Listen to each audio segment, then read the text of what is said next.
नमस्कार, मी सत्यनारायण चौरे. तुम्हा सर्वांचं स्वागत आपल्या या ऑनलाईन प्लॅटफॉर्मवर. आपण या सेशनमध्ये IPSचा अभ्यास कसा केला पाहिजे हा घटक पाहणार आहोत. तत्पूर्वी आपण दोन गोष्टी कालच्या आलेल्या अपडेटच्या आन्सर कीवर पाहू आणि एक मेरिटचा अंदाज. आता काल आन्सर की आल्यापासून पुढे मी जी एक व्हिडिओ टाकला होता डिपार्टमेंटल PSI एक अंदाजित कट ऑफ, त्याच्यामधून नंबरवरनं बरेच मला कॉल आले की कोणाचे मार्क्स कमी झालेत, कोणाचे जास्त झालेत. याच्यामध्ये सांगायचा भाग असा की बऱ्याच जणांचे मार्क्स हे ज्यांचे मार्क कमी आहेत त्यांचे वाढलेत आणि ज्यांचे जास्त त्यांचे कमी झालेत. अर्थात फरक जास्त काय झाला नाही. अपेक्षित होतं 3 प्रश्नामध्ये बदल होणं, परंतु 3 प्रश्नामध्ये कुठल्याच प्रश्नात आपल्याला अपेक्षित त्याप्रमाणे बदल झाला नाही. तरी एक प्रश्न अनपेक्षितपणे गेला इतिहासचा, आणि दुसरा एक होता इतिहासचाच, त्याच्यामध्ये काही बदल झाला नाही की तो कॅन्सल व्हायला पाहिजे पण झाला नाही. त्याच्यानंतर आणखी एक भाग असा की आपण जे याचं इंग्लिशचा एक प्रश्नाबद्दल संदिग्ध होती असं मी सांगितलं होतं पाठीमागं, पण त्याच्यातही काही बदल झालेला नाही. मग प्रश्न असा की ज्यांचा तो प्रश्न चुकला होता त्या इतिहासचा त्यांना 0.25 वाढले, कारण त्या आधी निगेटिव्ह मायनसमध्ये पकडला होता. ठीक आहे, कुणाचा जर 34 असेल तर 34.25 झाला, आणि कुणाचा जर 40 असेल आणि त्यांचा तो बरोबर होता, जर चुकला तर तो किती झाला, 39 झाला असेल. अर्थात गेल्या वेळेसचं मेरिट होतं 41.5 आणि यावेळेसचं मेरिट काय लागेल, इथे रिझर्वेशनचा भाग नसतो. ठीक आहे, लक्षात ठेवायचं आहे. गेल्या वेळेसच्या मेरिटपेक्षा गेल्या वेळेस जर 100 जागा होत्या तर यावेळेस 250 आहेत. अर्थात गेल्या वेळेसच्या जागेपेक्षाही 2.5 पटीने म्हणता येईल असं जागा आहेत, आणि त्या जागेमध्ये तसेच जास्त मुलांना घ्यायचं आहे. अर्थात 7,350 जवळपास 7,500 जवळपास. जर 12चा रेशिओ सांगतो आम्ही, जर हा रेशिओ त्यांनी वाढवला थोडा तर ते 8,000कडे पण जाऊ शकतो. ठीक आहे, एकनं जरी रेशिओ वाढवला तरी तुमचं 7,350 वरून डायरेक्ट 8,000वर जागा जातात, आणि मुलं आहेत 26,000. 25,951 मुलांनी एक्झाम दिलेली आहे. एक माझा अंदाज मी सांगितलं होतं गेल्या व्हिडिओमध्ये की 32 ते 36 अर्थात 34च्या आसपास कुठेतरी मेरिट राहील, आणि आत्ता बी तेच सांगणं की 34च्या आसपास कुठेतरी मेरिट राहील. ठीक आहे, कमी आलं तर नशीब चांगलंच आहे, आणि जास्त गेलं तरी 36 क्रॉस होणार नाही. कोणी जर म्हणत असेल की नाही 40-45 तर ते मला नाही वाटत. ठीक आहे, आणि हा एक अंदाज आहे, आणि आपण एक अंदाज मानला असतो. काही जणांच्या मार्क्स आले असतं त्या मार्कवरनं, काही जणांच्या आपला एक जागा, गेल्या वेळेस जागा, यावेळेस जागा, पेपर, काठिण्य पातळी, या गोष्टीवरून एक आपण अंदाज बांधत असतो, आणि त्या अंदाजानुसार एक कट ऑफ होता. आता मी 45 म्हणणार नाही, कारण 45 म्हणून 40वाल्याला अभ्यास नाही करायला लावायचाच नाही की अंधारात ठेवायचं नाही.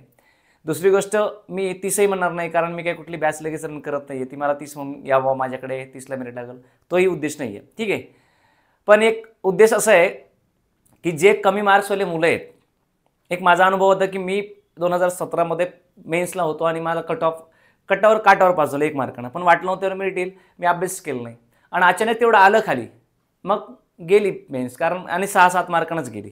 ह्याचा प्रश्न काय की आपण जर अभ्यास केला असेल की बसतोय आशेने, तर आपण त्यावेळेस निघून गेलो असतो. तुम्हाला सांगायचा भाग असा की मी मेरिट सांगितलं 34चा कट ऑफ, कदाचित ते 36ला जाईल, कदाचित ते 33ला बी येईल, 32ला बी येईल, पण हे सांगण्याचा एक माझं प्रेडिक्शन ते होतं. आणि दुसरी गोष्ट अशी की कमी मार्क्स असणाऱ्या मुलांनीही अभ्यास करावा. ठीक आहे, म्हणजे तुम्ही आता सर्व्हिसमध्ये आहात, तुम्हाला दुसरं काही काम नाही तर अभ्यास करत राहा. कमी मार्केट पण खचून जायचं नाही, किंवा कमी मार्केट अभ्यास नाही केला आणि अचानक तुम्ही बसलात तर तसंही असू शकतं. त्यामुळे मी सांगितलं होतं की 34च्या आसपास कुठेतरी मेरिट राहील, आणि आता बी जास्त काही क्वेश्चनमध्ये बदल झालेला नाही, त्यामुळे तिथं बी अजून काही फरक नाही, तिथंच कुठेतरी 34च्या आसपास मेरिट राहील, हे माझं वैयक्तिक म्हणणं आहे. ठीक आहे, ज्यांची इच्छा आहे त्यांनी तयारी करा, ज्यांची नाही त्यांनी अजून 4 दिवस वाट पहा. मी आधीच सांगितलं होतं की 25 तारखेच्या आसपास जर या 30 तारखेच्या आधी आन्सर की टाकली तर तुमची परीक्षा 25 मार्चच्या आधी होईल. अर्थात त्यांनी आता की टाकली आहे सेकंड की, तुमचा आता निकाल लागेल, अर्थात कट ऑफ लागेल प्रीचा, या माझ्या माहितीचं 5 फेब्रुवारीच्या आधीच लागेल. कट ऑफ बी लागेल, आणि 5 फेब्रुवारीच्या आधीच तुमची तारीखसुद्धा येईल परीक्षांची. म्हणजे 5 तारखेच्या आता कदाचित सोमवार, मंगळवार, बुधवार, म्हणजेच 29, 30, 31 तारखेलाही तुमचं काहीतरी होईल अपडेट की कट ऑफ तरी लागेल किंवा जाहिरात आपलं तुमचं तारीख तरी येईल. ठीक आहे, आणि 5 तारखेच्या तर फिक्सच काहीतरी घडणार आहे. पण या आणि 29, 30, 31 यामध्ये बी घडू शकतं. ठीक आहे, मग त्यावेळेस चित्र क्लिअरच होईल. आणि अजून सांगतो मी याच्यामध्ये आणखी एक गोष्ट सांगण्याची असे की मी जर ह्या 1 तारखेच्या आत या 4-5 तारखेपर्यंत कट ऑफ लागलाच, काही नोटिफिकेशन तारीख आली, तर ते तारीख कोणती आहे हिशोबाने मी फास्ट ट्रॅक बॅच सुद्धा घेणार आहे. फक्त त्याच्यामध्ये काय भाग असणार आहे, लॉचे जे काही घटक आहेत ते आणि पॉलिटी, अर्थात जे तुमचा फॉरेन्सिकचा भाग आहे 80-100 मार्काचं काहीतरी फॉरेन्सिक बाकी आहे ते पॉलिटी आणि लॉ आहे. तर ते पॉलिटी आणि लॉ हा परिपूर्ण भाग मी इथं फास्ट ट्रॅक बॅचमध्ये कव्हर करणार आहे. फास्ट ट्रॅक म्हणण्याचा अर्थ असा की एका दिवसात जास्त वेळा लेक्चर घेऊन, समजा 3 तास डेली 4 तास डेली घेऊन कमी दिवसामध्ये, म्हणजेच जवळपास आपण एक्झामच्या आधी 5 दिवसामध्ये एक 8-10 दिवस संपेल अशा फास्ट ट्रॅक बॅचही घेणार आहोत. दुसरी गोष्ट अशी की याच्यामध्ये मी टेस्ट सिरीज एक घेणार आहे, जेणेकरून तुमच्या एक एक्झामच्या दृष्टीनुसार एक 5 टेस्टचा प्लॅन आहे माझा.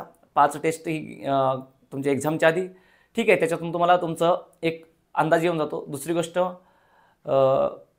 हे बॅचचं बी फास्ट ट्रॅकचं घेण्याचं कारण की मी ते माझं आहे, आता मी थर्ड बरेच जणांची कॉल आले म्हणून मी ते बॅचचं करतोय. दुसरी गोष्ट अशी की याच्यामध्ये ज्यांना मार्क कमी आहेत, ज्यांनी काय होईल आपलं म्हणून अभ्यास नाही केला, ठीक आहे, अशाने सुद्धा यायचं आहे का, तर तुम्हाला कमी वेळेत जास्त मार्क्स मिळवून द्यायचं काम मी करेल. या लॉ आणि पॉलिटी या घटकामध्ये तुम्हाला आउट ऑफ जवळपास मार्क घेऊन मिळवून द्यायची तयारी मी करून घेणार आहे त्यासाठी. ठीक आहे, मग तुम्हाला इथे तर एक हा कॉन्टॅक्ट नंबर दिलाच आहे तुम्हाला इथे 9922, ठीक आहे, 48 55 00 हा नंबर आहे. ठीक आहे, हा नंबर आहे, हा माझा कॉन्टॅक्ट नंबर आहे. याच्यावर तुम्ही कॉन्टॅक्ट करू शकता, तुमच्या काय असतील शंका याबाबत ते विचारू शकता. ठीक आहे, पण जर तुम्हाला असं वाटणार असेल की आता कट ऑफचं काय अजून वाट पहा, थांबला तर अजून थांबा, एक 4-5 दिवस थांबा, तोपर्यंत सेल्फ स्टडी चालूच ठेवा. दुसरी गोष्ट अशी की हे चित्र क्लिअर करणारच आहे, पण ज्यावेळेस तुम्ही बसताल बाय चान्स, म्हणजे कमी मार्क्सवाल्यांसाठी सांगता, बाकीचं तर बसणार. बघा हे जे मला 34वाल्या मुलांची सुद्धा गॅरंटी वाटते, माझं मन सांगतं, तर बाकी नेमकं कट ऑफ काय लागेल माहीत नाही, पण 34वाल्यांची गॅरंटी आहे. ठीक आहे, आणि तुम्ही बसल्याच्या नंतर, ठीक आहे, की बॅच चालू करणार मी म्हणून तुम्हाला 34 सांगताच नाही, माझा एक अंदाज आहे, आणि तुम्ही बसल्याच्या नंतर आपल्याला चालू करायचं, आधी नाही आहे. ठीक आहे, लक्षात घ्या. मग याच्यामध्ये एक कट ऑफचा तुम्हाला मी अंदाज सांगितला की अजून बी तिथंच सांगतो मी.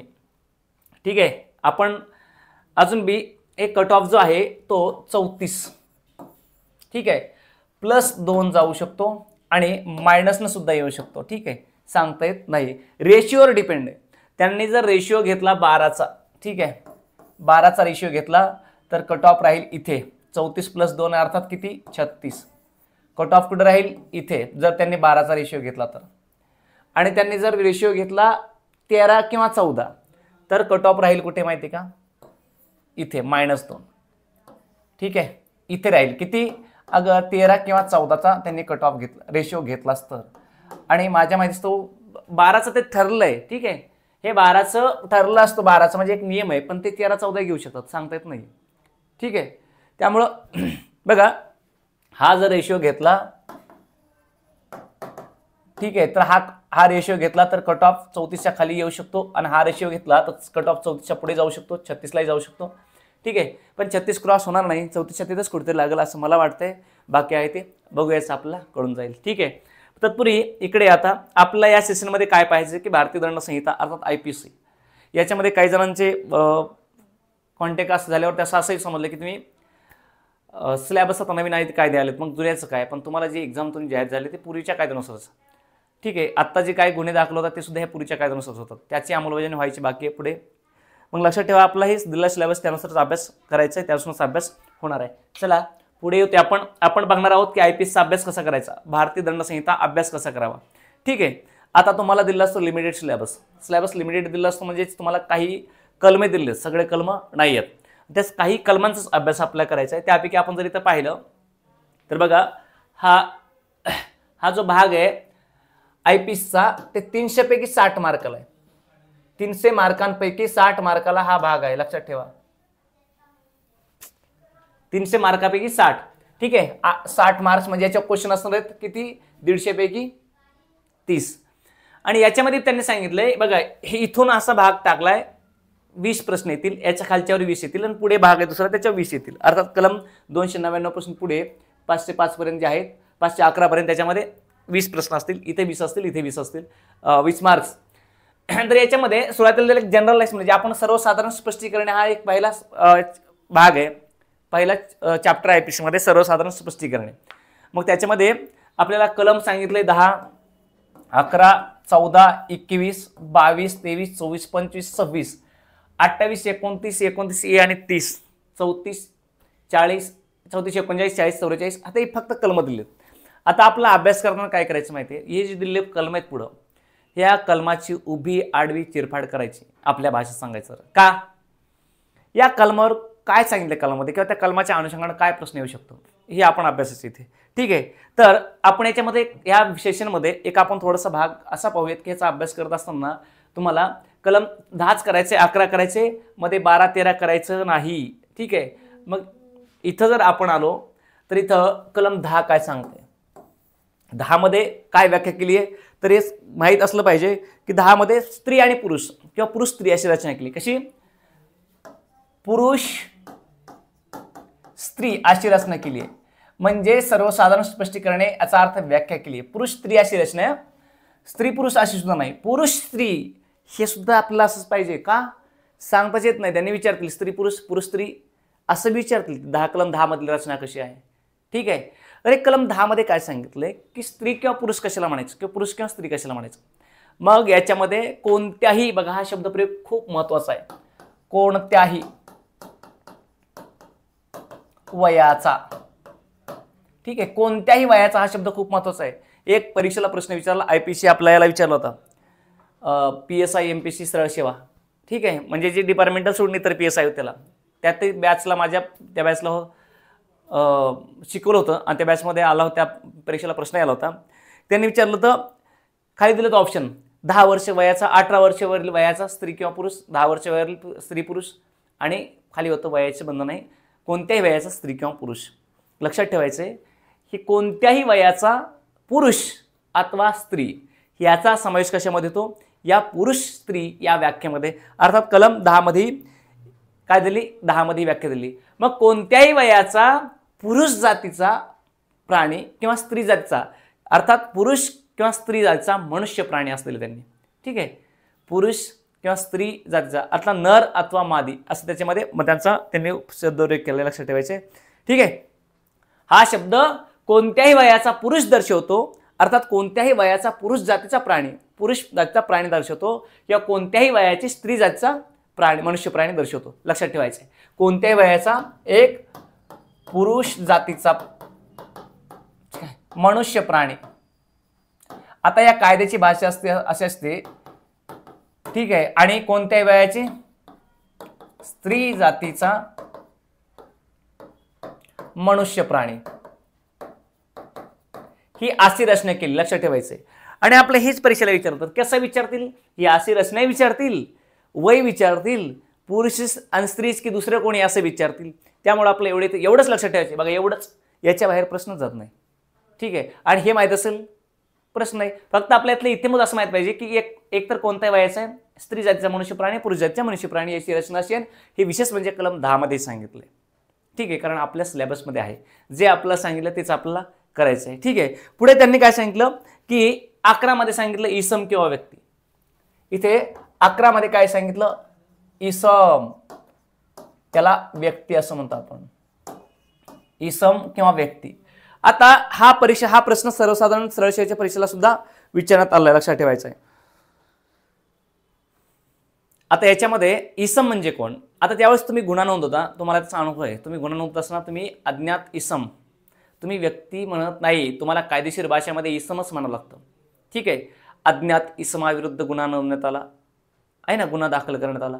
जर एखादा अज्ञात व्यक्ती गुन्हा केला असेल कायद्याने, तर आपण काय म्हणतो की अज्ञात व्यक्तीविरोधात गुन्हा दाखल करण्यात आला. तर अज्ञात इसमाविरोधात, लक्षात ठेवायचे, इसम हा शब्द प्रयोग केला असतो. आणि या शब्दामध्ये कोणत्याही कंपनीचा किंवा संघाचा अगर मनुष्याचा जमाव. ठीक आहे, कंपनी, संघ, मनुष्य, जमाव. ठीक आहे, ठीक आहे, लक्षात ठेवायचे.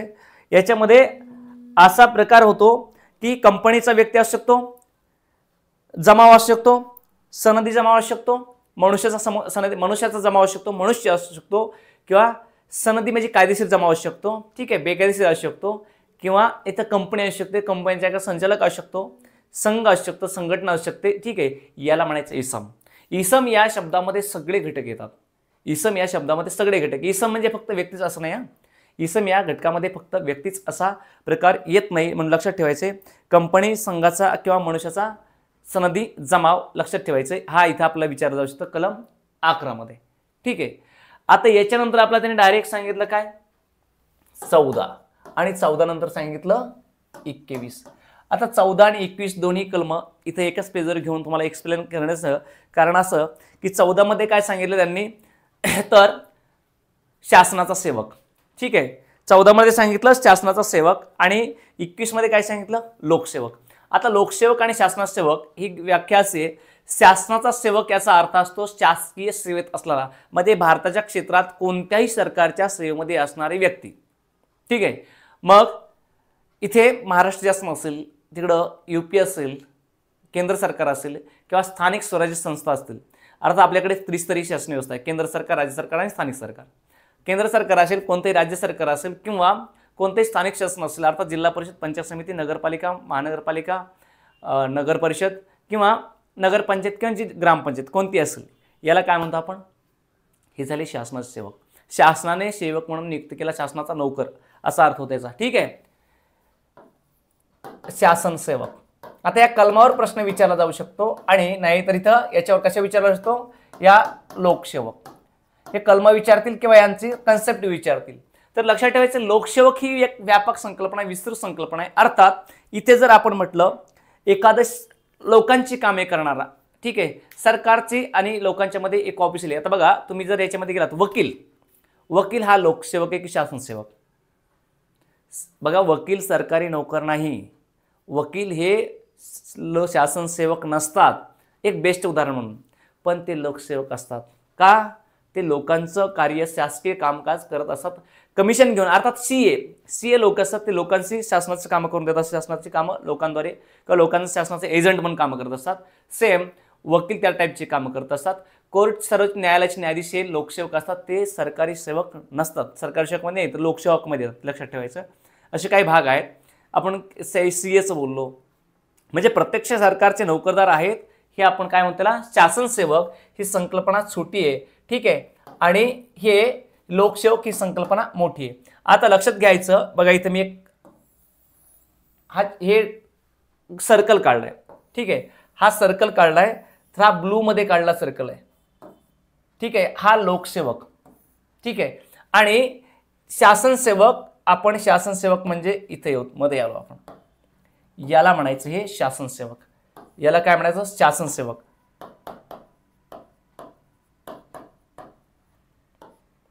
ठीक आहे. आता हे संकल्पना काय सांगते बघा, लक्षात ठेवा, ही संकल्पना काय सांगते. प्रत्येक शासन सेवक हा लोकसेवक असतो. म्हणजे शासन सेवक जे असतो, शासनाचा नोकर असतो, ते दोन कामं करत असतो. एक शासनाचा नोकर म्हणून, शासन सेवक म्हणून, आणि दुसरं कार्य असतं लोकसेवक म्हणून. ते लोकसेवक तर असतोच. प्रत्येक शासन सेवक हा लोकसेवक असतो, प्रत्येक शासन सेवक हा लोकसेवक असतो, पण प्रत्येक लोकसेवक हा शासन सेवक नसतो, ठीक आहे. प्रत्येक लोकसेवक हा शासन सेवक नसतो, लक्षात ठेवायचंय. म्हणजेच यांना दुहेरी काम आहे, हे दुहेरी भूमिकेने होतात, एक लोकसेवकाची आणि एक शासन सेवकाची, ठीक आहे. एक लोकसेवकाची आणि एक शासन सेवकाची अशी दुहेरी भूमिका निभावण्याचं काम असतं शासन सेवकांचं. ते शासनाची सर्व्हिस असतं, प्लस ते लोकसेवक असतात. पण हे लोकसेवक हे शासन सेवक असू शकतात किंवा नसतात. म्हणजे काही लोकसेवक हे शासन सेवक असतात, तर काही लोकसेवक हे शासन सेवक नसतात, ठीक आहे. मग असं बघा, इथं काय म्हणूयात आपण याला, की प्रत्येक प्रत्येक शासन सेवक हा लोकसेवक असतो. प्रत्येक शासन सेवक हा लोकसेवक असतो, ठीक आहे. प्रत्येक शासन सेवक हा लोकसेवक असतो. पण इथं असं म्हणायचं की प्रत्येक लोकसेवक हा शासन सेवक असेल असं नाही, ठीक आहे. काही लोकसेवक हे शासन सेवक असतात, काही लोकसेवक हे शासन सेवक नसतात, ठीक आहे. काही लोकसेवक हे शासन सेवक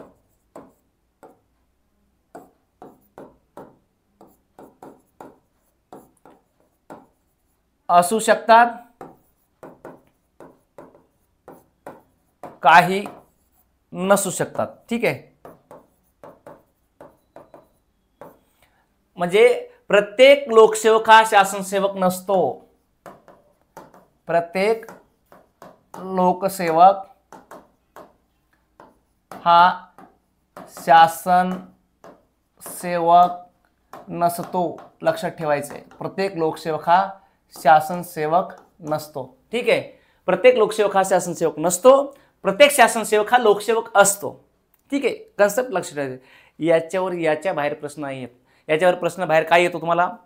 एक कलम तरतूद, कलम तरतूद. बरं, तुम्हाला याच्यातील कन्सेप्ट की शासन सेवक मोठा की लोकसेवक मोठा? ठीक आहे, 10 व्यक्ती असतील, त्यातले 4 लोकसेवक असू शकतात, 4 शासनसेवक असू शकतात, ते लोकसेवकही असतात.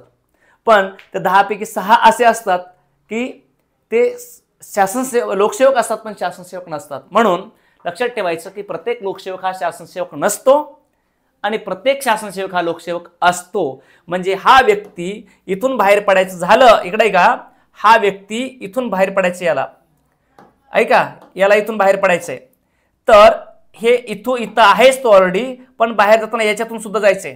ठीक आहे, तुम्ही इथे या घरात आहेत, तुम्हाला इथून बाहेर जायचं, तर इथून सुद्धा जायचं तुम्हाला. पण या व्यक्तींना बाहेर जायचं असेल, ठीक आहे, हे डायरेक्ट बाहेर जाणार आहेत हे. ठीक आहे, यांना इकडे यायची आवश्यकता नाहीये.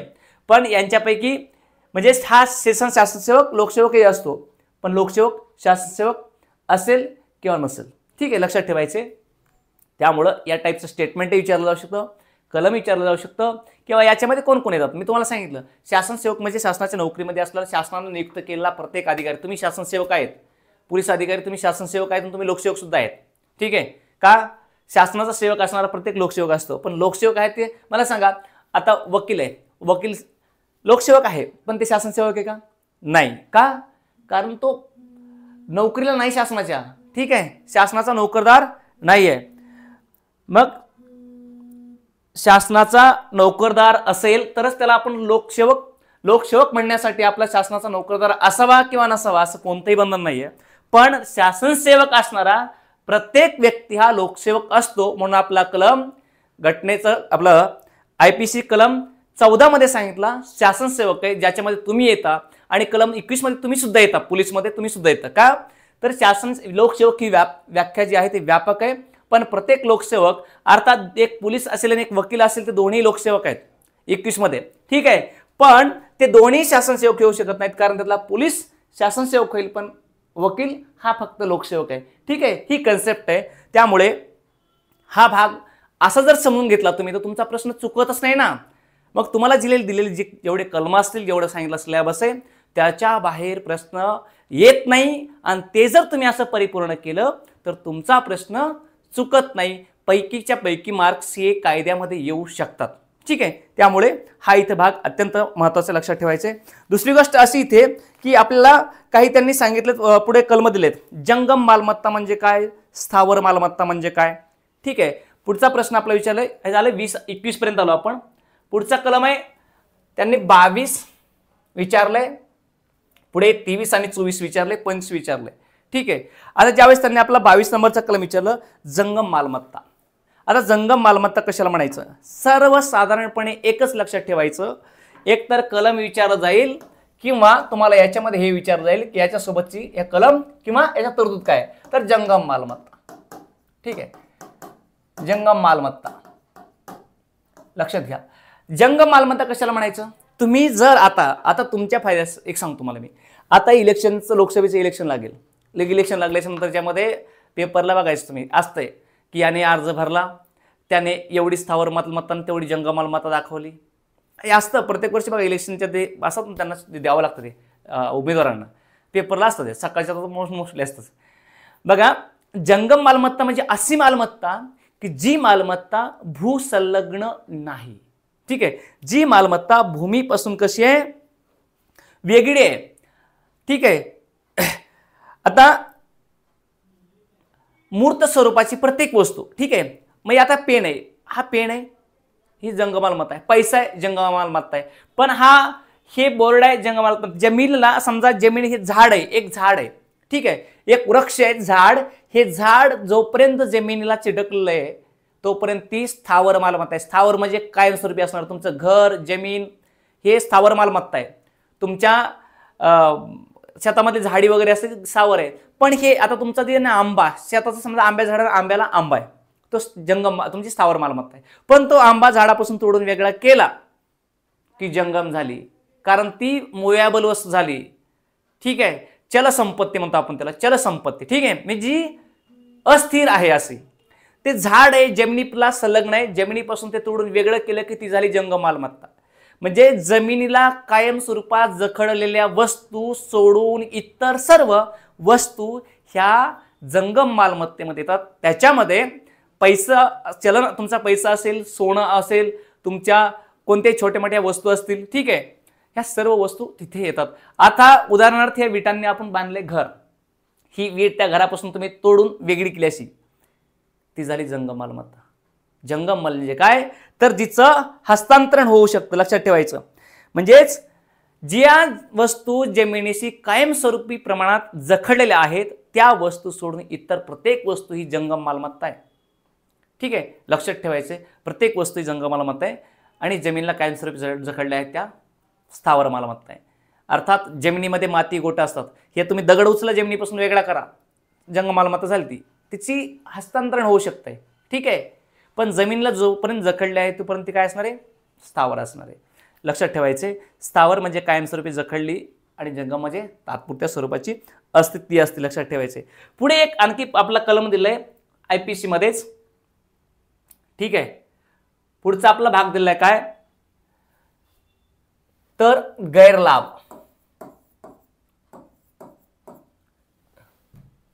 आपल्याला विचारलंय गैरलाभ. ठीक आहे, गैरलाभ. आता तुम्ही बोलत असताना, आपण बोलत असताना नॉर्मली आपण म्हणतो गैरलाभ लाभ झाला. लाभ म्हणजे काय रे, लाभ म्हणजे काय हो, फायदा. लाभ म्हणजे बघा, गैर म्हणजे अयोग्य, गैर बरोबर अयोग्य, हा पारशी. ठीक आहे, हा हे फारसी उपसर्ग आहे, यावणी उपसर्ग म्हणतात मराठीमध्ये, हा उपसर्ग शब्द आहे, अर्थ बदलतो शब्दाचा. गैर म्हणजे अयोग्य आणि लाभ म्हणजे, ठीक आहे, हा लाभ, लाभ म्हणजे फायदा. मग अर्थात लक्षात ठेवायचं की अयोग्य मार्गाने झालेला फायदा म्हणजे गैरलाभ. मग याची व्याख्या मी कशी करू, अयोग्य मार्गाने झालेला फायदा. ठीक आहे, आता मला सांगा, ह्याला झालं गैरलाभ आणि 23 मध्येच कलम 23 आहे, या लक्षात ठेवा, कलम 23 आहे, याच्यामध्ये सांगितले गैरहानी. आता मला एक सांगा, इथे आपण काय म्हटलं की अयोग्य मार्गाने झालेला फायदा. मग हा कसा आहे, समजा मी आहे आणि मला एखादी वस्तू मिळाली. ठीक आहे, मला एखादी वस्तू इथं पडली, मला रस्त्यात दिसली चालत चालत किंवा कुठं मला भेटली. ठीक आहे, म्हणजे एखाद्या व्यक्तीला बघा, मग एखादी मिळकत आहे अशी, एखादी मालमत्ता आहे अशी जी मला विनासायास मिळाली, माझी नाही आहे. ठीक आहे, आणि जी कुणाची ती मला माहित नाहीये, मिळाली मला, मी त्याच्यावर ताबा घेतला आणि मी ती वापरतोय आता. ठीक आहे, मी वापरलेलं तर काय झालंय, ते लाभ झालाय मला एक, कारण विनासायास मिळालेली आहे. ठीक आहे, माझे हक्क, मालकी हक्क का नाहीये, मालकी हक्क नसताना एखादी मालमत्ता तुम्हाला मिळणे आणि त्याचा वापर तुम्ही करणे, अर्थात तो लाभ झालाय तुमचा, पण तो गैरमार्गाने झालेला लाभ आहे, इल्लिगली आहे. ठीक आहे, मग याला म्हणायचं गैरलाभ, अयोग्य लाभ, फायदा होणे, अयोग्य रीतीने फायदा होणे. ठीक आहे, आणि गैरहानी कुणाची, मग त्याच व्यक्तीला गैरहानी. बघा, आता इथं असणारा ए हा व्यक्ती आहे. ठीक आहे, याला काय झालाय, अयोग्य मार्गाने फायदा झालाय. ठीक आहे, आणि इथेच हा बी हा व्यक्ती आहे. ठीक आहे, तर याला काय झालाय, गैर म्हणजे काय, ते सेम, गैर म्हणजे अयोग्य, अयोग्य, आणि हानी म्हणजे नुकसान. लक्षात ठेवा, हानी म्हणजे काय, नुकसान झाले, नुकसान. ठीक आहे, मग हे गैर हानी म्हणजे अयोग्य पद्धतीने नुकसान होणे, योग्य पद्धतीने, अयोग्य रीतीने तुमची मालमत्ता गायब होणे, तुमची एखादी वस्तू काय होणे, तुमच्यापासून दुरावणे, अयोग्य रीतीने. जर योग्य रीतीने म्हणलं तिला आपण गैरहानी म्हणणारच नाही.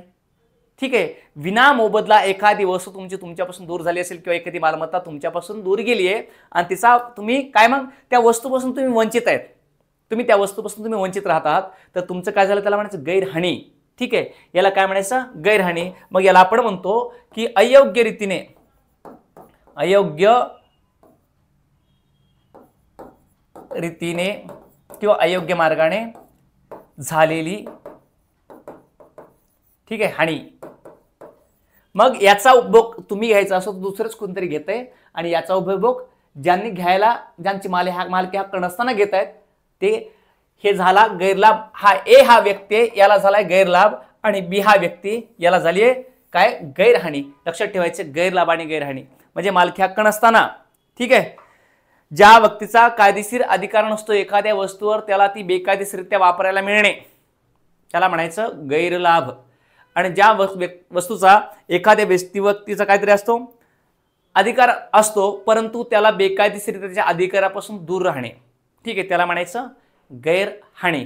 ठीक आहे, म्हणजे नुकसान सहन करणार असतो, गैरहानी म्हटलं जायचं. लक्षात ठेवायचं, हे गैरलाभ आणि गैरहानी संकल्पना होत्या.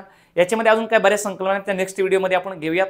आपण या सेशनमध्ये इथेच थांबूयात. पण तत्पूर्वी लक्षात घ्या, हे मी एक अंदाजे कट ऑफ सांगितलं. कट ऑफच्या नंतर, तुमच्या कट ऑफ लागल्याच्या नंतर सर्वच कमी मार्क्सवाले, जास्त मार्कवाले ज्यांना यायचं त्यांनी सगळ्यांनी आपण फास्टॅगची बॅच मी घेणार आहे एक. त्या तुमच्या बॅचचा कालावधी किती असेल हे तुमचं जे पुढची येणारी तारीख आहे परीक्षेची, त्या तारखेवर डिपेंड असेल.